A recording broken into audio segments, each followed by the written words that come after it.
Today, I know Kasa Ede Nana Ama Mcbrown Ghanaian actress that Suno United Showbiz host what the Simbi Abetu Jamubekaya Lawrence Nana Esiama Hansen Abdona Nimni say Bulldog and someone one more Abeka when the United Show television so much as a home to chain and some ede eba ye busia for ebeto eja say enua be ya na ye mami obeka kopiomu ewo that will be on the 26th of March no enra da ye mami ekokopiomu kama was Supreme Court touches say no so said the one more friend no anathem and she say no etien one brand one so kasa ebisansem the show so and as Bulldog ekokasa ya na so threaten your man penyin His Excellency Nana Adudankwa Ekufu Addo just wuchema anyade so betimi ewie in the term of office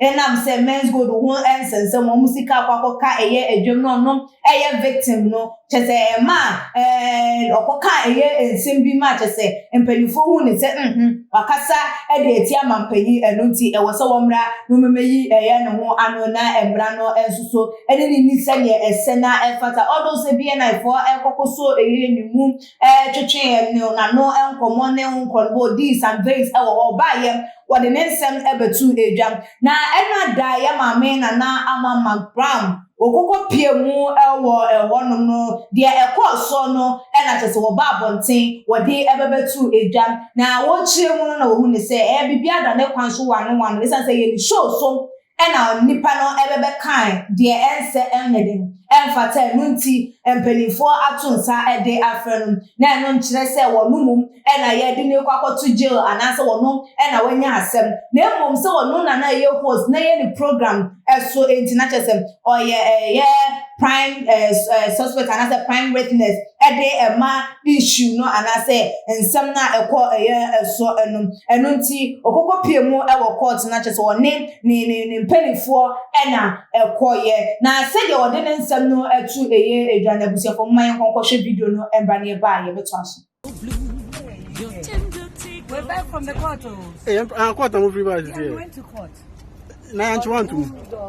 Oh, there, the other my there. Okay. Now quiet them court. I'm for this court now me MCM. Oh, there be I Bulldog case no. Someone say court na nyame na me court. Until we just where's my boss? Roger. We just went to the court say a case now until you put it. Okay. Who could the dance here? Oh, really? Do you want me to explain it? Right, my boss. We went to court basically. Yeah. Okay. And it's we're respecting the courts. Yeah. And all we are looking for is justice. Okay. Okay. But before I move back, no, na Facebook more trendy or who? Oh, really? I'm the other two say.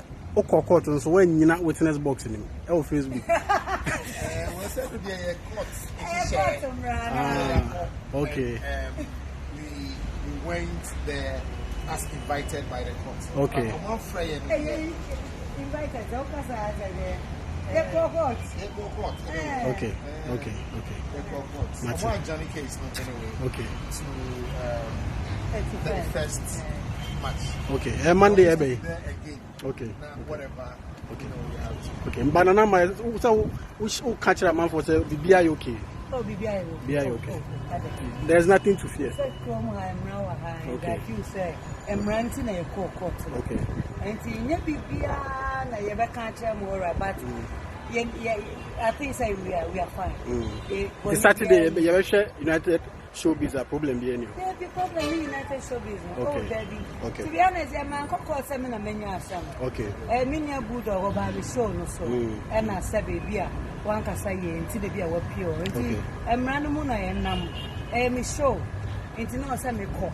What I say, and you're born. So we show soon the scenes. Science or say me call. Mr. Mobi, I am with Mobi soon cabin come home. Okay. Say na. I actually nama na ya jelly Bulldog na ya no Mcbrown court to be decided no Mcbrown come and enjoy Mcbrown no e ba wie ya said they started ya munni na be wie so enti na mama me ho kwan kran say we the camera to me so I will treat you where say ka u bet me video ba me say me nkasa ba me nkasa ya but adofo how we say United Showbiz no dodo na be hu wa ha. You know, I have to respect them and tell them a little bit about what happened to me. Na court na wafa ho sa na. Court na wafa ho sa.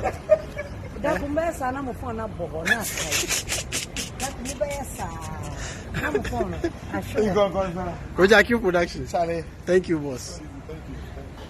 Na abusuafo we ene ensema ye mama na ama Mcbrown de asuja wone ne boss Roger Kwathe wo mo na tese wo mo kokopie mu e wo court no na se de court nhyehyeye no ekoye nsusu no wo mo akwakwa akodi enso na no na wo mo di atu edwa akire mu se asem no yasan atu de ahye eda a tese ebe wo mo besa akọ ebie ma na 31st March na wo mo ebekwa akopie mu wo court na tese de befri mu de ababia no wo mo de ebeba ababa beso ye because de asase na etie no na ye ni etue mu ebie no de wo mo ntimi ndi nja yensa ma no enye ye na ebusiafo se de kan ye no ye ma me bra court issue yi ba ye se wo so nkokopie mu wo ye de beso mu okokopie mu so de efri mu aba so ye de aba beso mu ye di ensem no agi the next attempt and I said the next presentation or debecom or court on that will be 31st March no and so no ye de eminina ebeba ababa besum tina say aha na ebre ema your kwan ama your DSCA subscribe to your channel no so when you like videos no share or other social media platform so follow your IG page and your Twitter page for @𝐊xposes_𝐿xposes any media that's in it you will send edi share